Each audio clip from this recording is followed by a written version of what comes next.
Hello? Oh, hi. Great. If we can start the next panel, we're on sort of a tight schedule because after this panel, we will be at 11:45. We will be headed to the Graham Center, which is that way, right? Where are we? Yes, that way. And just keep walking that way. There should be signs that say FIU Environment Forum with arrows. I have not seen these signs. I just trust the process, and there should be signs. And that this is for the debate on the promise and pitfalls of climate policy, which is a university-wide debate that's being sponsored. It's part of this program, but it's being sponsored by the Office of Public Policy Events, and that will start at noon. So we have an hour for this debate. It's going to be for this panel, which is going to be a great panel, and my colleague Amber Polk will kick it off. Thank you, Amber. Thank you, Mario. All right, so our panel today is our Green Amendments and Rights-Based Environmentalism panel. So of folks here, who is familiar with the Montana climate youth case, has heard of these kids out in Montana that just won a climate victory in court of law? Okay, so this case is actually a case that was decided under Montana's Green Amendment, which is this claim in Montana's constitution that the people of Montana have a right to a clean and healthy environment, right? So this is a very exciting victory, but it also brings to the forefront this question, a policy question, which was very real in the 1970s, of how are we going to address our environmental problems? What policy and legal mechanisms do we use to address our environmental problems? Okay, and in the 70s, this was an open-ended question. Is it private law? Tort lawsuits against companies? Is it going to be something like public law, statutes, right? The administrative state? Or could it possibly be a third way, constitutional law, right? Can we use constitutions to address our environmental problems? As it turns out, right, we've become an administrative state, right? Most of our environmental laws in the United States are federal laws. Every state has their own kind of batch underneath the federal system, but the federal system sets the lower limit, or the bottom limit on basically pollution and the like, manages kind of natural resources at the national level. But in the 70s, there were a handful of these states who ratified kind of state-level rights, environmental rights, in their constitutions, okay? And this is Pennsylvania, Massachusetts, Illinois, Hawaii, and Montana. These are the 5 kind of original states in the 70s who did this. These provisions really didn't do anything for like 40 years. And in 2013, we had a very exciting case that came out of Pennsylvania where the Pennsylvania Green Amendment was invoked to strike down state fracking laws, right? So the state of Pennsylvania had enacted pretty much a fracking law that allowed fracking throughout the state as of right to the oil and gas industry, right? And unfortunately for us today, Maya Van Rossum, who's the Delaware Riverkeeper up in Pennsylvania, was lead counsel in this case in 2013 and got this state law invalidated as violating, right, Pennsylvania's right to a clean, constitutional right to a clean and healthy environment. So this now has a new wave, kind of a policy, a new wave of kind of grassroots activism around this idea of using environmental rights to address environmental problems. Okay, so that just gives a little background of what this panel is going to be on. And so I want to introduce my panelists here and then let them have the floor. So at the far end, who will kick us off is Melissa Martin. She's a native Floridian, and her first career was in the military, serving as a U.S. Marine Corps judge advocate until she retired in 2014. Circumstances compelled her to focus on anti-corruption and clean water advocacy, where she's led multiple organizations and served on multiple boards and committees. Mel has taught water pollution law and environmental ethics as an adjunct law professor, and she currently volunteers for the Florida Right to Clean Water Citizens Initiative campaign and Oregon's emerging coalition for a constitutional right to a healthy environment. Following Mel will be Mark Nevitt, who is currently an associate professor of law at Emory Law School. Prior to entering the academy, Mark served as a tactical jet aviator that we learned in the Q&A earlier, and an attorney with the United States Navy JAG Corps. His scholarship focuses on climate change's role in destabilizing numerous areas of law and climate change's security implications in particular. His work's been published widely, including at the Stanford Law Review, Washington University Law Review, Boston College Law Review, Georgia Law Review, UC Davis Law Review, among others. Following Mark will be Eric Grant. Eric is currently a partner at Hicks Thomas in Sacramento, California. He clerked at the Supreme Court for Chief Justice Burger and Justice Thomas. Eric has had an extensive career in environmental litigation, both in private practice and in the Environment and Natural Resources Division of the United States Department of Justice. Prior to returning to private practice, Eric represented the U.S. government in litigation over the Keystone XL pipeline and in Juliana versus the United States, right? The federal youth climate case that's been ongoing since 2015 has been recently resurged a little bit and is going to go to trial, I think, either this summer or next summer. And then to wrap up, James Coleman is currently a professor of law at SMU Dedman School of Law. He's a Harvard Law grad and a former law clerk to Judge Stephen Culleton on the 8th Circuit. James practiced energy, environmental, and appellate law at Sidley Austin in Washington, D.C. before entering the academy. And his scholarly expertise is in energy law. He's published widely, including in the Indiana Law Journal, Ohio State Law Journal, Minnesota Law Review, Harvard Environmental Law Review, Yale Law Journal Forum, just to name a few. So this is our great panel. Mel will kick us off, and she'll be talking about rights of nature and green amendments. Thank you so much, Amber. There's actually no rights of nature in my talk, but but it's an important topic for later.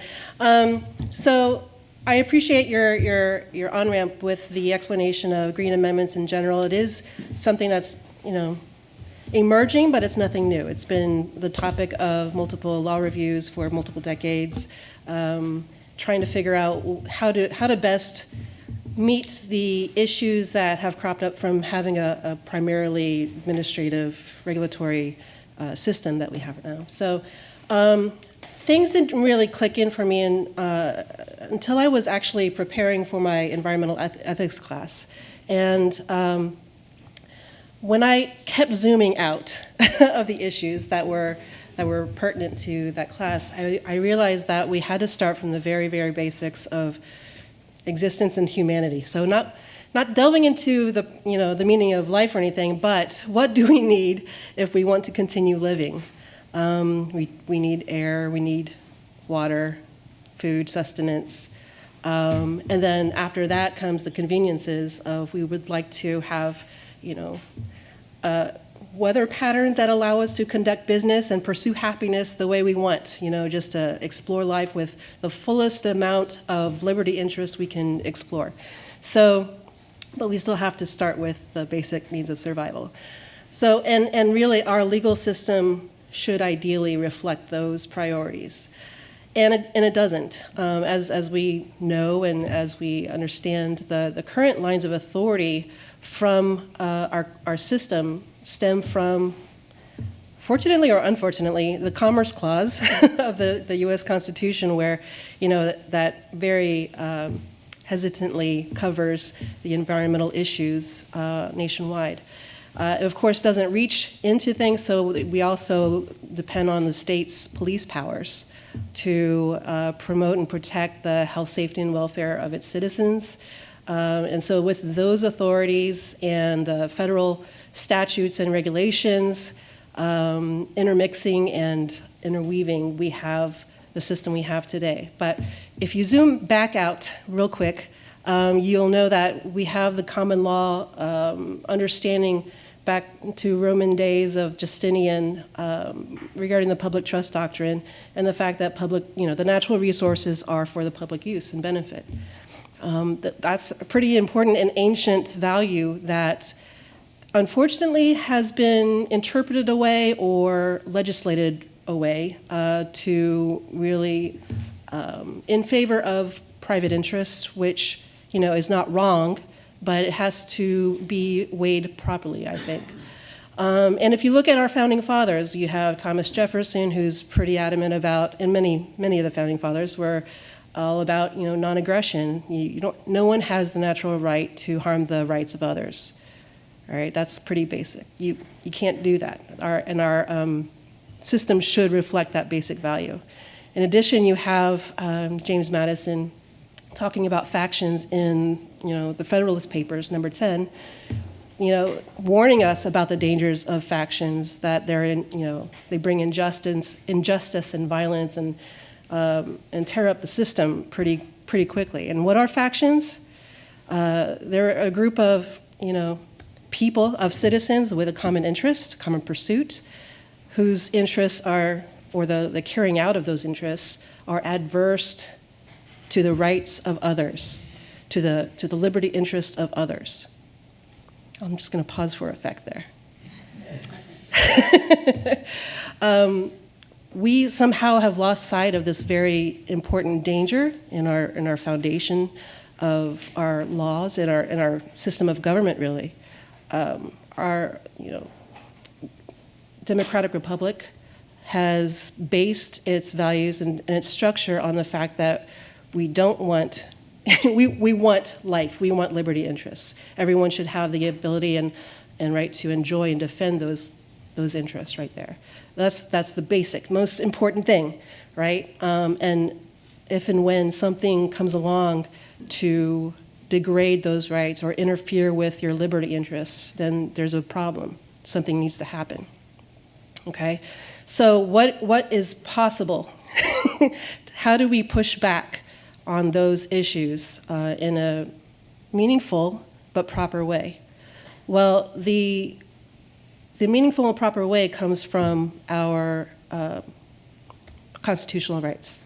So you have the express rights You have express rights in the Bill of Rights, both in the federal and in the state. And you also have the judge's, understanding of implied rights. But the bottom line is that we don't have anything for the environment as far as, I'm so sorry, protecting and promoting our basic rights to life-sustaining issues like water and clean air and things like that, and a climate to allow us to continue living and existing without having to resort to dictatorial tyranny to deal with all of the issues that will be coming from climate catastrophes, right? We want to keep a good thing going as long as we can. So those basic rights that we're talking about have emerged as this green amendments movement. What are green amendments? The basic three are criteria for green amendments is that it has to be treated fundamentally as a fundamental right to trigger strict scrutiny that will allow courts really to look at these actions of the government to determine whether, hey, are those actions, are they really serving a compelling, not just important, but a compelling interest, government interest, public interest? Is that really in service to our interests? If yes, then the next question is, are you doing it with the least least intrusive means? Are you doing it by the narrowly tailored way to prevent all unnecessary harm you can? That's a second very important question to that answer, to the issue itself. So a green amendment triggers strict scrutiny. So it gives really the highest protections we can grant environmental issues possible, because it asks, we have up until now presumed the government is working in our interests. Don't laugh. But we are, telling the government, hey, we trust you, but we're going to verify things. Hope you don't mind. Trust and verify, right? So we're going to dig a little deeper. When you say this is for the public interest, we're going to challenge you on that if we need to.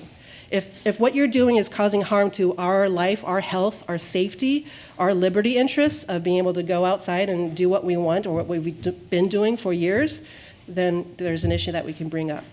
So very quickly on Florida, the question of this balance between police power of the government and the life and liberty interests of Floridians, right?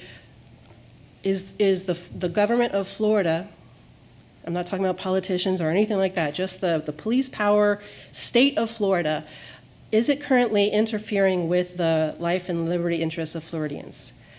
I'm not going to waste the minutes that I have left to detail, but I think that if you look around and read reports and pay attention to the news at all, there's a lot of reasons why Floridians feel a little, their interests are degraded. I'm not able to fish in the same fishing hole that I used to. I can't take my kids to the same beach that we used to and things like that, okay? So trying to wrap things up, but the point is that we need a pushback point. And the only way forward is to put something explicitly into the state constitution to make it very clear, to make it abundantly clear to all that, okay, here's the line. There hasn't been a line distinguished before regarding our right to clean water, but here it is now. You can do this, but you can't do that. There's a line in the sand.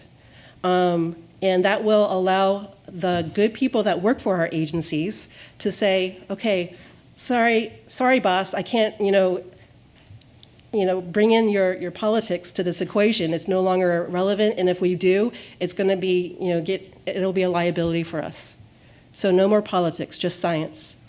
So the three things, back to what this needs to do and what it needs to be, is it needs to trigger strict scrutiny. It needs to be self-executing, meaning it can't depend on the legislature to implement it through their own words. It has to be ready on day one, okay? And it has to be enforceable, which means, either trusteeship language or a cause of action in the language itself. It has to be, a legal tool for citizens, nonprofits, businesses, anyone who's feeling like their rights are being degraded, to be able to bring it to court.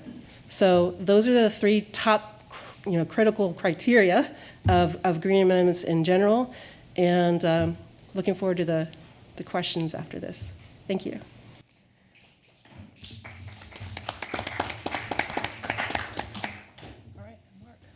Great, thank you.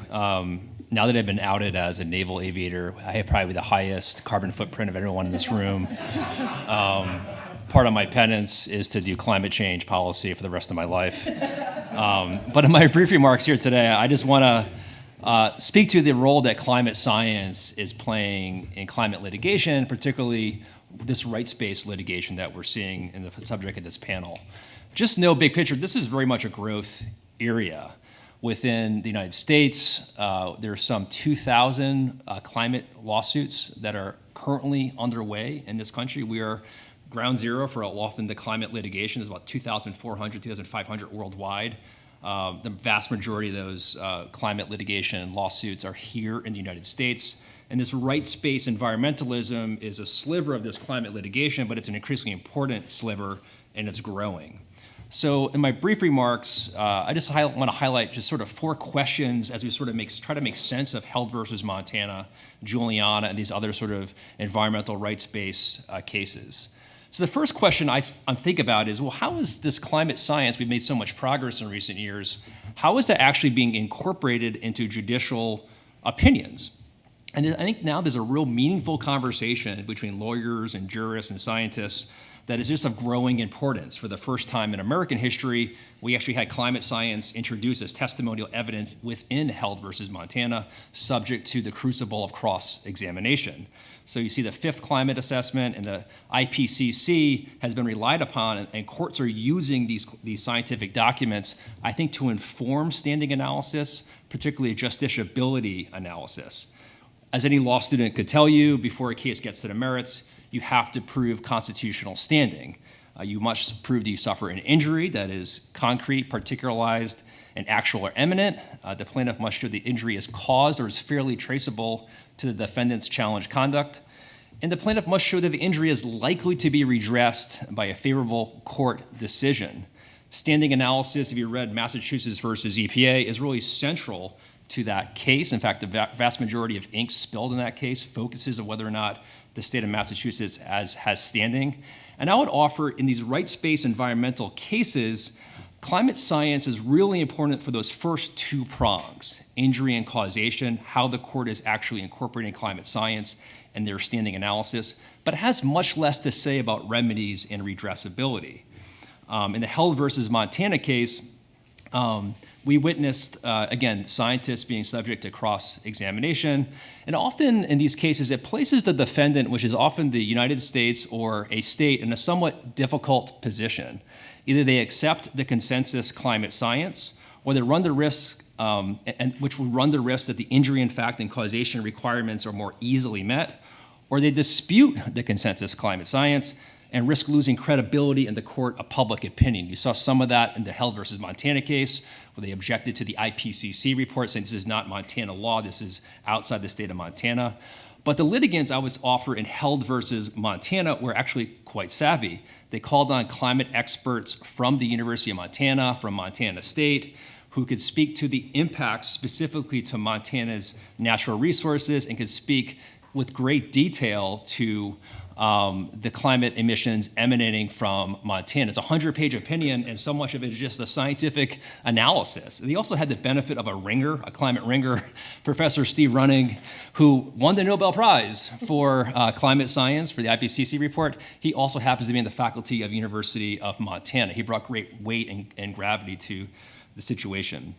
But redressability, regardless of where, and Held versus Montana was a successful case, is going to be a struggle, and I think rightfully so. In Juliana versus the United States, which my colleague here has much more expertise than I do, they sought a broad federal constitutional right that challenged all federal actions, and they sought injunctive relief so that the court can create a comprehensive scheme to decrease fossil fuel emissions and combat climate change.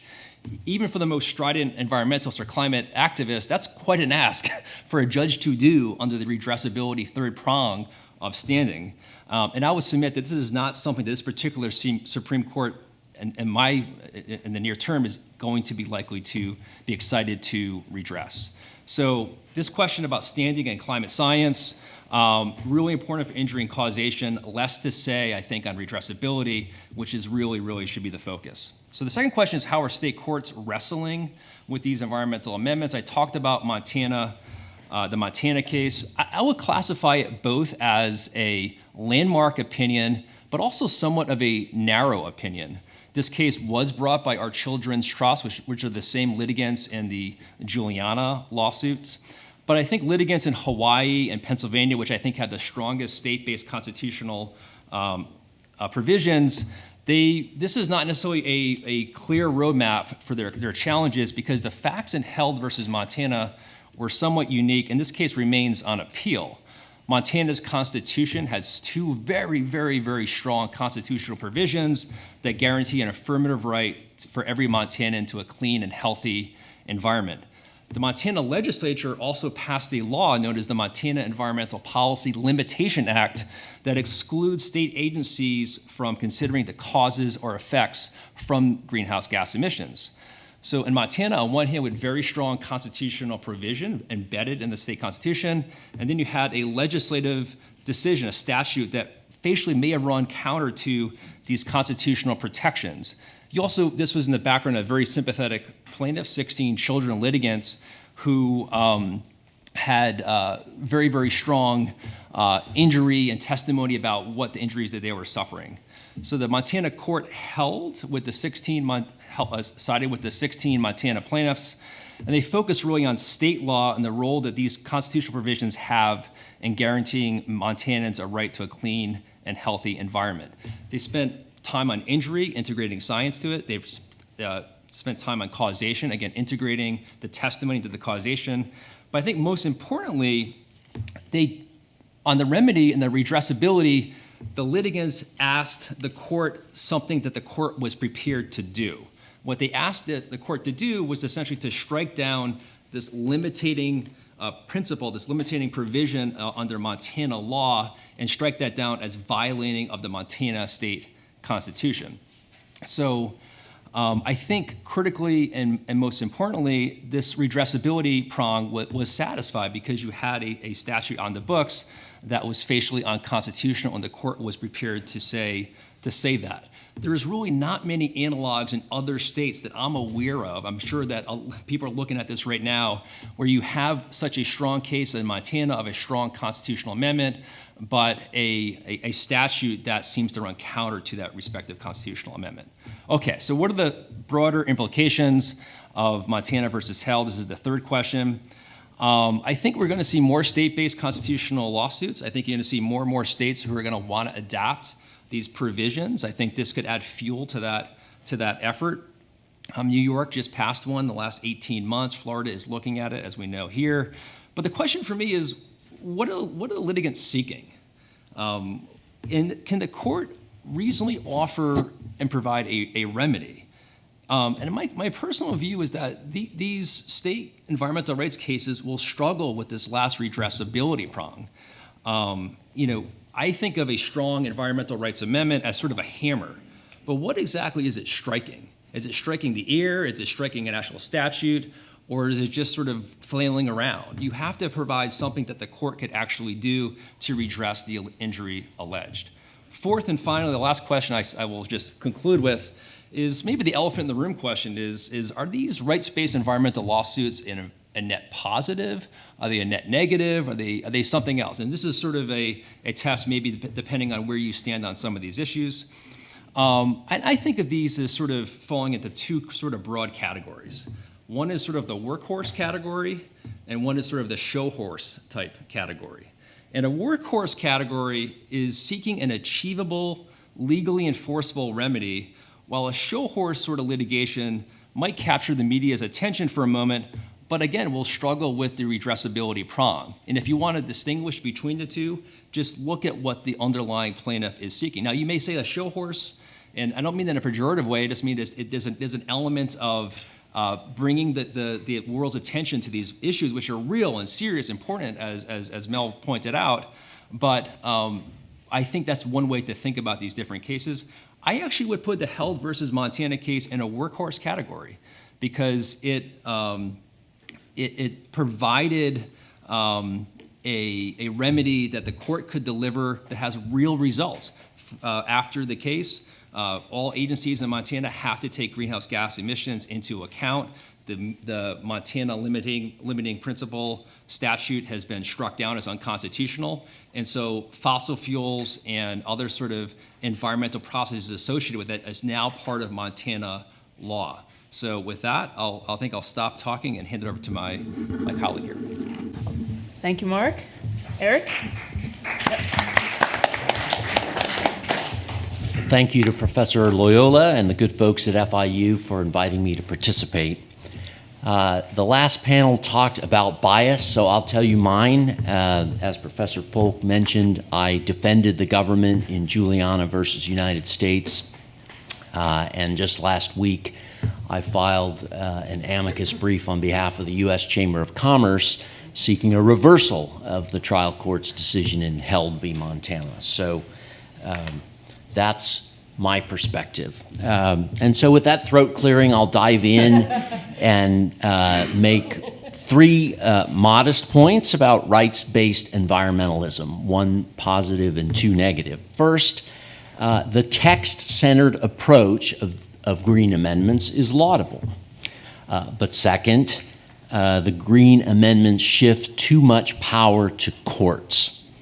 And third, in a political system like ours that is premised on the consent of the governed, there's no substitute for the interest balancing compromises that are the defining feature of the legislative process.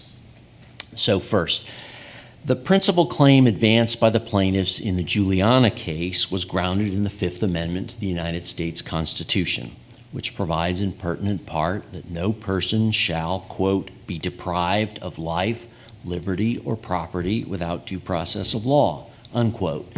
Now, from that simple premise, that they could not be deprived of life without due process of law, the plaintiffs in Juliana derived the conclusion that they were constitutionally entitled to have no more than 400 parts per million of carbon dioxide in the atmosphere in the year 2100, and that a federal district court could order the United States government to guarantee that outcome. This kind of claim is what lawyers call substantive due process, which is the doctrine that temporarily at least gave some individuals the constitutional right to enslave others. And that was the Dred Scott decision in 1857.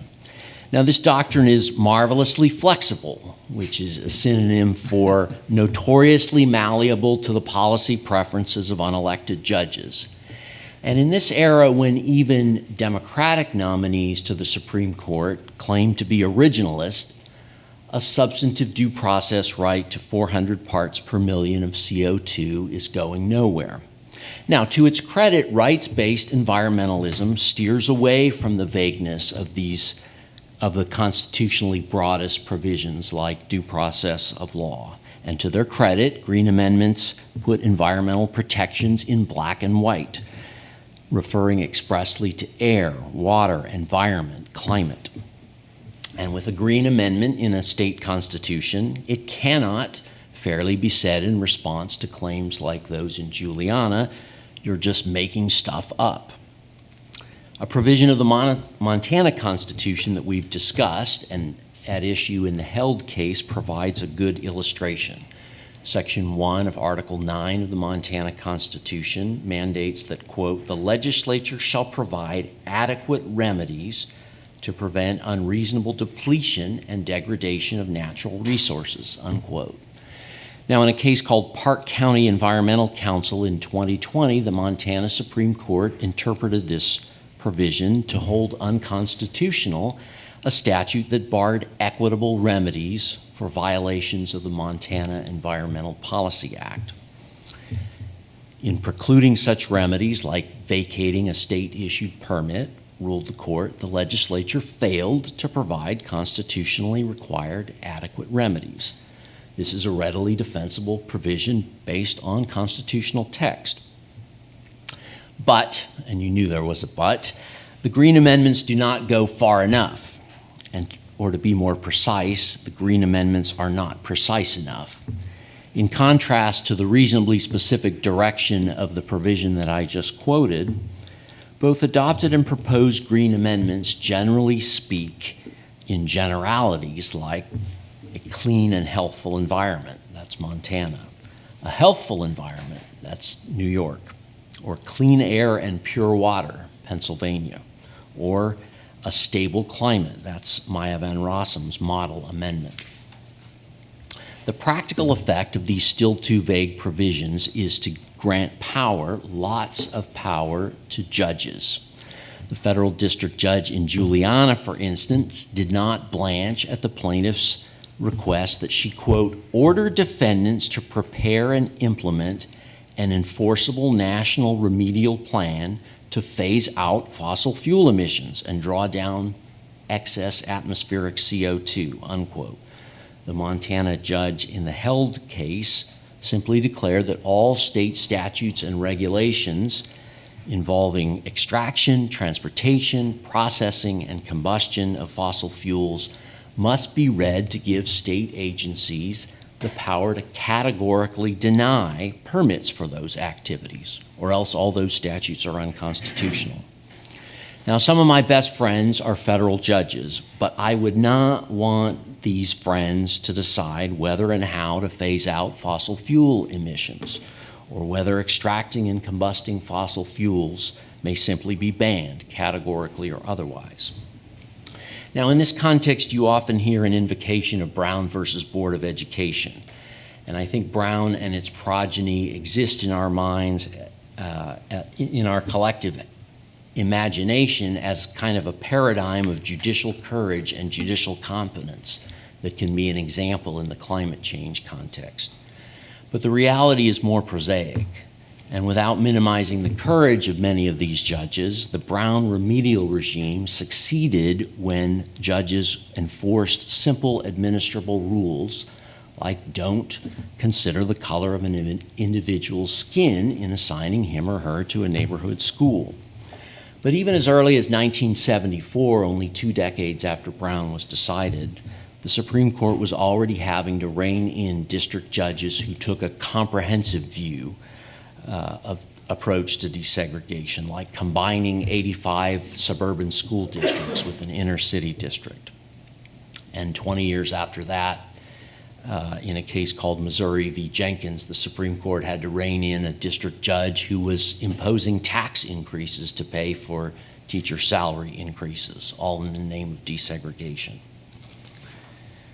So I don't think that Brown is a model for courts in the climate change space. My third point, well, by definition, rights-based environmentalism is anti-statute, legislative. And here's a quote from the Green Amendment's website. There is a solution: bypass the laws and turn to the ultimate authority, our state and federal constitutions. But here's my third point in response to that. In a political system premised on the consent of the governed, and that's what I believe we aspire to that, there's no substitute for the interest balancing compromises that are the defining feature of the legislative process. And I submit that these interest balancing compromises are especially important in the environmental context. I claim no new insight in observing that cleaner air, cleaner water, less carbon dioxide in the atmosphere are not costless. Many of the things that people like, heating and cooling their homes, driving their cars short and long distances, consuming meat, are in tension with these environmental goals. And how to resolve this tension is difficult. I'll give you two quick examples. We hope to move to a low carbon economy. In popular conception, that means electric cars, solar power, and wind power. And what do those things entail? I've got a lot of bullet points, but in short, they involve digging metals out of the ground, particularly 19th century metals like copper. How are we going to balance mining versus extraction of copper and lithium that will power the low carbon economy?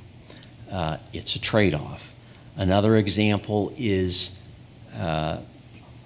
solar panels and wind power. Very good for the transition.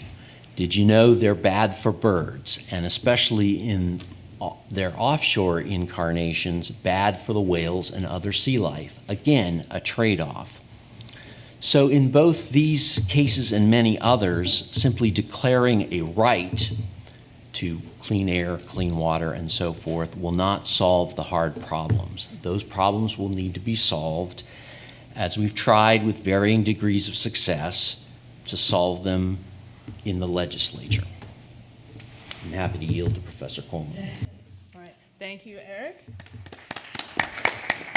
And now our final panelist, James. All right, so I should have some slides, I think.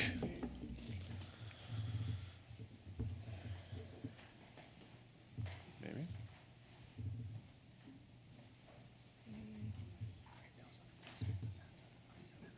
Yep.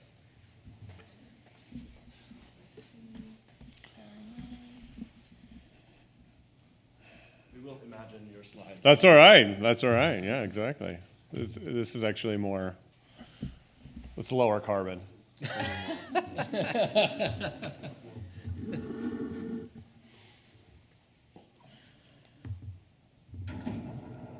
right, great. So it's wonderful to be here. Thank you so much. And what I'll be talking about today is just sort of a warning about and potential caveat to this approach of, you might call it a lawsuit forward, litigation heavy, or court heavy approach to achieving our environmental goals. Because as the previous panelists discussed, and Mark especially emphasized, there's a limit to what courts can do. Courts can make the government think about a question more. Courts can strike down a permit, and they can often prevent infrastructure from being built. And so, in the Montana case, where it was, hey, government, you can't impose this limitation on the things that you consider, and you might need to stop permits for certain projects. Courts are good at that. Things that courts can't do, and that lawsuits typically can't do, is build a new energy system. And the approach that the United States has taken to creating a transition to cleaner energy sources is mostly one that's predicated based on building a new clean energy system. And so courts can actually be kind of counterproductive at times, and a court-based approach can be counterproductive to making that transition to cleaner energy sources. So I'm going to talk about some of those litigation roadblocks to building our energy future. Let me start by indicating the scale of the challenge, because we know the scale of the challenge of trying to address climate change and to trying to replace our energy system, which right now 2/3 of our energy comes from oil and gas. And so it's very dependent on fossil fuels, and moving toward dependence on cleaner energy sources, renewable energy, as well as other zero carbon and low carbon sources. Now, this is a challenge both economically, but also as a matter of geopolitical, the geopolitical strength of the United States and the reliability and affordability of these fuels, because whereas the U.S. is the world's #1 producer of oil and natural gas by far, we have, which gives us incredible geopolitical strength, which we've seen, with the ability of U.S. natural gas to get Europe through the difficulties it's facing right now, as after Russia cut off its natural gas supplies. We've seen with our ability to release oil from the Strategic Petroleum Reserve to ensure that oil, that gasoline and fuel prices remain affordable. We unfortunately are not in the top 10 producers of any the key commodities that we'll need to drive the energy transition. So thinking here about things like cobalt and lithium that will in particular need to ramp up quickly to allow us to have electric vehicles for things like heat pumps to replace fuel heating in our houses, et cetera. And so this is, if you look on the right here, what you can see there is, where are the places that most of these minerals are produced? Some are produced, lithium produced in some U.S. allies like Australia, so some of them aren't that challenging.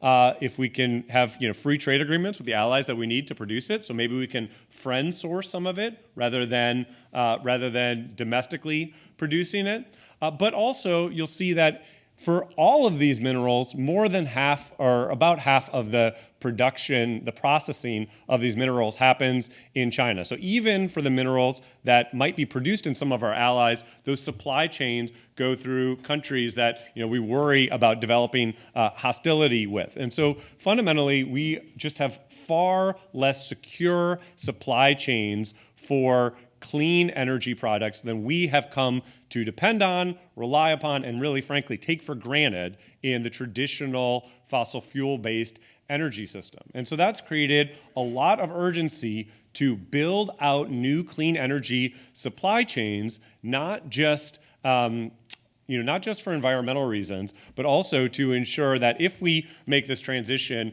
it's a secure transition where we are not dependent on countries that we may have kind of growing hostility with. So the question is, how much can we produce in the United States? How much can we friend source? Now, the strategy that the United States has taken to building these supply chains and to addressing climate change has mostly been one that's frankly kind of unique around the world, that's subsidizing clean energy sources. So a lot of other countries around the world, you see this in the EU, you see this in Canada, have taken the price of pricing carbon. So to address climate change, they've said, look, we're going to put a charge on it when you emit carbon. In the United States, we've said instead, no, we are going to provide money, subsidies, to clean energy sources. Now, that doesn't lower carbon emissions at all until those clean energy sources actually get built and start outcompeting the traditional fossil fuel system. So this is the money that was provided in the Inflation Reduction Act. Initial estimates were about $390 billion. Those estimates have since gone up to potentially over $1 trillion. To put that in sort of real terms, there's 130 American households. So if you're a taxpayer, we're talking about basically $3,000 to $10,000 per American household we're all spending on trying to build that clean energy sources. Now, where will that money go? Well, a lot of it you can see on the left side, we're looking at what's expected to be built without the Inflation Reduction Act. On the right side, with the Inflation Reduction Act. And basically, the answer is we'll build a lot of solar, wind power, as well as a lot things like carbon capture to reduce carbon emissions from the industries that still burn carbon in the future, as well as hydrogen, et cetera. All of those are very infrastructure-heavy tasks. Now, the challenge is that before the Inflation Reduction Act was passed, this model, the REPEAT model, it's from Princeton University, was one of the main things that was cited. Look, this is going to cut our carbon emissions 80% of the way to meeting our climate goals. A couple weeks after the Inflation Reduction Act passed and we authorized this $1 trillion of new spending, they issued an update of that model that said, actually, we're not going to get any of those reductions for our spending unless we triple to 10x our construction of transmission lines across the United States. So basically, we won't get any of those benefits. And obviously, the worst case scenario and kind of the nightmare scenario is that we'll end up with a situation like with high-speed rail, which in 2009, we authorized $8 billion for high-speed rail, and we still don't have high-speed rail to this day and may never have high-speed rail. So we don't want to have all this spending by all of us that doesn't reduce carbon, so we don't address the carbon issue, and basically the money is just wasted. So what can we do to ensure that these projects get built? Well, what we've seen is one of the biggest challenges for all of these clean energy projects has been permitting. Can they actually get their projects built? And so, you often read news stories about, look, it's hard to get permits as an oil pipeline or a gas pipeline.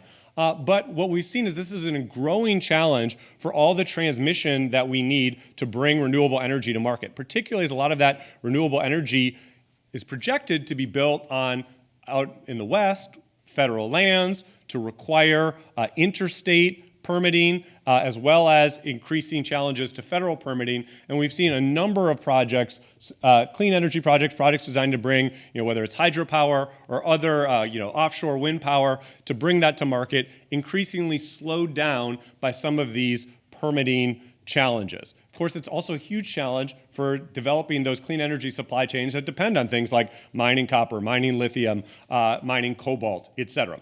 Okay, one of the reasons this is so challenging is because our environmental review process has kept lengthening over time. And this is despite bipartisan efforts to speed it up. We've had goals to speed it up. We've said, set guidelines for how long it should take. And instead, those reviews keep lengthening.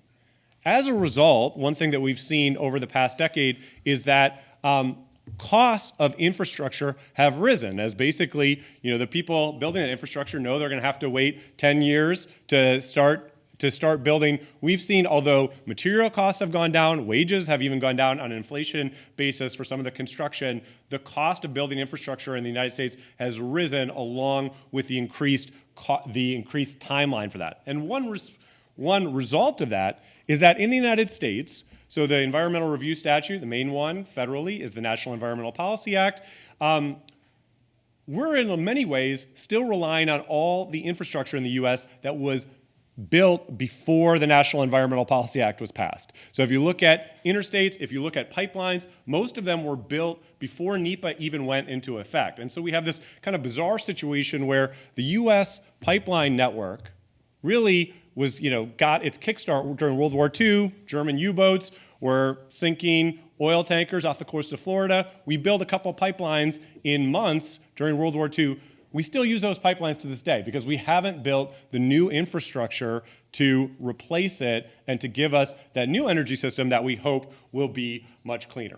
So there's a number of proposals to speed permitting. Some of them, and I'm happy to talk about this in the Q&A, some of them have been implemented. Mostly those are very, I think, nominal. Most people don't expect that it'll actually address this problem of speeding up permitting. This is why this is such a focus for the government right now, and it'll be interesting to see if we have any progress on this. These slides are available on my on Twitter or X, whatever you call it now, at Energy Law Prof. I just tweeted them there, so you can look at those more. Happy to talk about this more in the Q&A. Look forward to the rest of the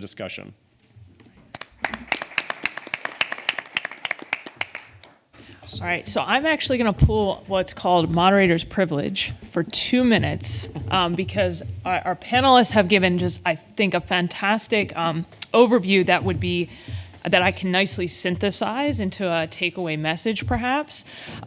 So we have to think as policymakers, right? We're a panel of lawyers, right? As policymakers who communicate with the legislature, who argue in front of judges, appellate judges, the Supreme Court, right, who are making policies for our nation. We have to think, how are we to make good environmental policies now, in our current situation, right? In the 1970s, you have Love Canal, right, you have the Canyon Oil, right, disaster. You have pollution that is visible. It makes populations of people visibly sick, right, noticeably sick. The statistics were clear that these were anomalies. The causation was clear, right? Statutory environmental law did a very good job, right? All of our federal environmental laws come mostly from the 1970s. Did a very good job getting us where we are now. But we still have significant pollution problems. We have the significant climate change problem, very pressing. And so what we have here is, where does this idea of an individual's right to a stable climate, to a clean climate, or to a clean environment, to clean drinking water, where might that sit in our environmental governance, right? What we have from the 70s maybe isn't cutting it anymore, right? Maybe it isn't good enough. And on the concern side of things, right, we still have to decide what we're going to trade off. The economists are right, there is no free lunch, right? Trade-offs have to be made. So there's this issue of, I think, do these rights come in to maybe have us reprioritize our goals, reprioritize our trade-offs? Maybe there are trade-offs that we could avoid, that would be easy to avoid, that we just don't. Maybe that's where the rights come into play. But then there's this other side, I think, that we've heard kind of from Mark, Eric, James, that, well, are they going to prevent us from, the luxuries of modernity, right? Electricity makes Miami livable, right? It really does. Air conditioning, modern air conditioning makes Miami like a livable climate. This is a hard climate in the summer without, modern air conditioning, as someone who's from Pennsylvania, right? So I think there's a sense in which maybe the tensions could be resolved because maybe the tensions aren't fighting the same thing, right? The rights-based environmentalists maybe aren't saying, well, we got to get rid of, IRA and we got to get rid of clean electricity. No, we want clean electricity because we want a stable climate. So maybe there's an area of intersection between the 2 points. So I want to open up for if our panelists have anything they want to add, or if they would, or if anyone from the audience has questions. Okay. Yeah. Mel will take us. I'll take this. Yeah. I just wanted to bring up 3 points based on, thank you so much for your talks, both of you, all three of you really. One of them was the concern about the court reviewing these issues and having too much power, et cetera. The bottom line with that is that the courts have purview over other civil liberties, and we want them to have that, because we're telling the courts this rises above other rights and statutory rights that we have. This rises to the level of, we need you to look at this, and they're not new to reviewing environmental cases. It's all about the evidence. They're not deciding in a vacuum. So they're going to have the battle of the experts, and the science is going to be brought in, and that's what they'll be deciding on regarding whatever injunction remedy is being asked for. But so it's proper for the courts to cover these issues, Green Amendment issues. The second one was our trust in the legislature, and the fact that they should have the ability to maintain that integrity of balancing interests and compromises and things like that. And I'll be the first one to tell you that we shouldn't need green amendments. But there's a difference between theory and reality. And unfortunately, the factions issue has crept into our policy making, our lawmaking processes to the degree where those interests aren't being balanced properly. So this is really, countering the reality of what our legislatures are, under right now. And you can't blame them. The campaign finance laws, the lobbying laws, it's allowing these influences, this big money influences, to determine what their priorities are, what interests they have to fight for when they're in office. So unless and until that gets fixed, we have to do something to cover our basics. And the third issue was regarding precise language. I agree that, things that we want to put in our Bill of Rights section, our Declaration of Rights articles in the state constitutions, that should be a couple lines. It really should. That's, the nature of a constitution. It's supposed to be powerful, simple, succinct, everyone gets it.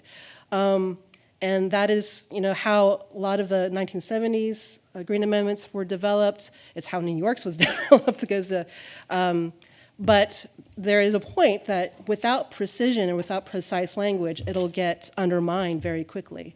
It'll get undermined by way of, legislative implementation, or you're just not being forcible by citizens. So it's up to others to determine what this means. And again, it goes back into that, the factions having a little too much say in how that rolls out. So the bottom line is this: one, no right is absolute, so that's going to have to take time and jurisprudence. The nature of jurisprudence, the process of figuring this out over time, is what this is. Green Amendments isn't the language of the Constitution itself. It's not the provision itself. It's over time how it's going to correct, the Titanic by slow but important movements toward where we need to go as a society. So, and the last comment I just wanted to make is regarding a lot of the stuff that's very difficult, the transition of big time infrastructure and our reliance on energy. I think that, just because it's difficult doesn't mean we shouldn't do it. Is the basic takeaway for that. It's very important that we make the right decisions for our kids and our future generations. Thank you. All right. Just yell. All right, fine, I'll just yell. Hi, Mario Ariza, investigative reporter, Floodlight News. Thank you. Two questions for Mr. Coleman, one for Mr. Grant. I promise they're short. Mr. Coleman, I saw you mentioning U.S. petroleum pipeline infrastructure, but did your slide refer to also the gas infrastructure being built before World War II? Because my understanding is that most of the gas has been built since '95. That's correct. Great. Also, in terms of blocking transmission, what role do U.S. utilities play in blocking interstate transmission lines?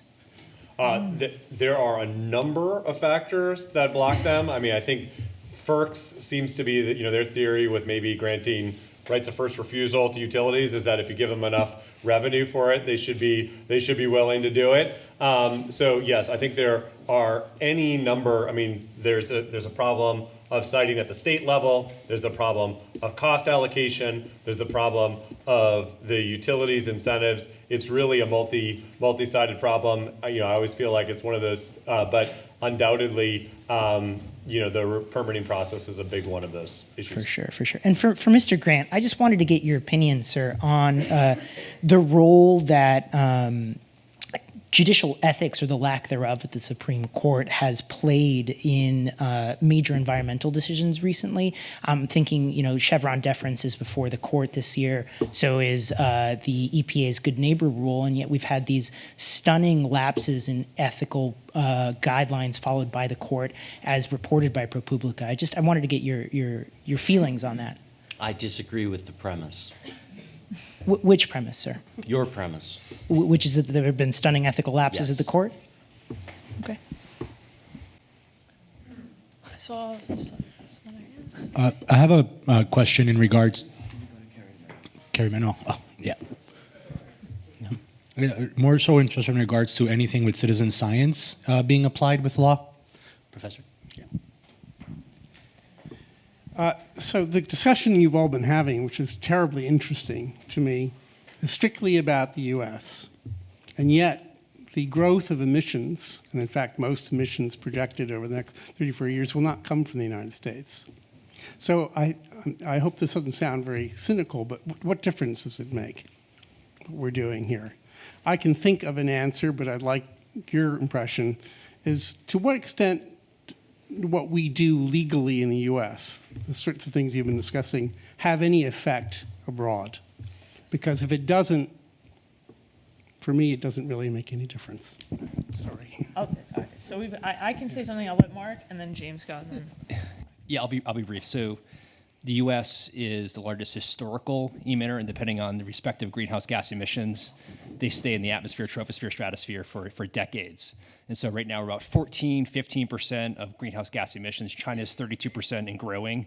So I completely agree with your premise in the sense that all roads actually lead to India, developing nations, and China for future climate progress. But I think the U.S. has a special responsibility based upon our historical emissions.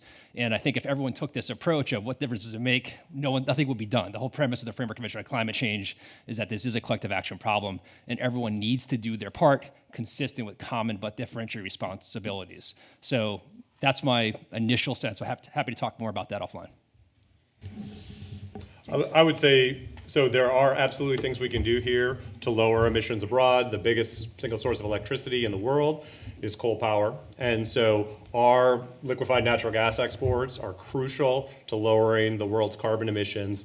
If you look at, there was a shortage of liquefied natural gas a year and a half ago because of Europe's desperate need for natural gas. As a result, Pakistan couldn't afford natural gas, and so they've decided we're not going in this natural gas renewables future. We're going to just really quadrupling their coal power capacity. And so I would say permitting liquefied natural gas exports as rapidly as we can is one of the most important things that we can do to lower carbon emissions abroad. And it's really one of the sort of highest stakes questions that we have for the global climate right now. And I just want to follow up from a legal perspective and a policy perspective. Internationally, putting environmental rights in national constitutions is more often the case than not, right? And internationally, many countries look to U.S. jurisprudence, for better or for worse, when they're trying to figure out, like, what are we going to do with this provision? So there's a sense in which the United States is actually behind the times in that we don't have environmental provisions, environmental rights in our national constitution. This is actually kind of a behind the times type of thing. So what goes on at the state level can potentially be influential in other countries and and organically influence in that way from a policy and legal perspective. And just as a friendly amendment to that, I think the most important environmental rights case we haven't discussed is actually from the Netherlands, urgent agenda against the Netherlands, where the court actually decided in favor of his constitutional right within the Netherlands and is actually enforcing greenhouse gas emissions limitations. And what we're seeing is actually somewhat of a relationship between state litigants and U.S. litigants and international litigants writ large, but rights-based litigation is actually much more important internationally than it is actually in the United States. This is actually relatively nascent. And I think one last question. Hi, thank you all for your time. This question is mostly directed towards Eric, but open to anyone. So you mentioned that a lot of these problems need to be solved within the legislature. So right now in Florida, there's several bills being presented in the session that are pretty concerning for people interested in environmental issues. They would eliminate language related to greenhouse gases, ban wind-generated energy, and actually protect natural gas. So protecting utility companies and allow them to increase fossil fuel emissions. So if not through state or federal lawsuits, how do concerned citizens like the youth involved in these lawsuits do something about that? First, don't take what I said as a defense of legislatures as the perfect process. I don't believe that. I'm aware as anyone of the failures of legislatures. But I guess I heard the word factions a lot. It seems like a faction is the other guy's group, and my group's the public interest. And so I guess I don't have anything better than it's a democracy. None of us gets exactly what we want. There are, again, the word trade-offs. And I don't know what the solution is if you don't get what you want. I guess it's the next election. We've certainly seen that on the national level, and I expect that we're going to see that in the states as well. So there's no panacea. There's no free lunch. But for democracy's sake, I think fighting it out in legislatures is better than fighting it out in courts. That's a broad generalization, but that's my generalization. All right, let's thank our panel. Thank you. And I believe we have a 10-minute break back here at 12.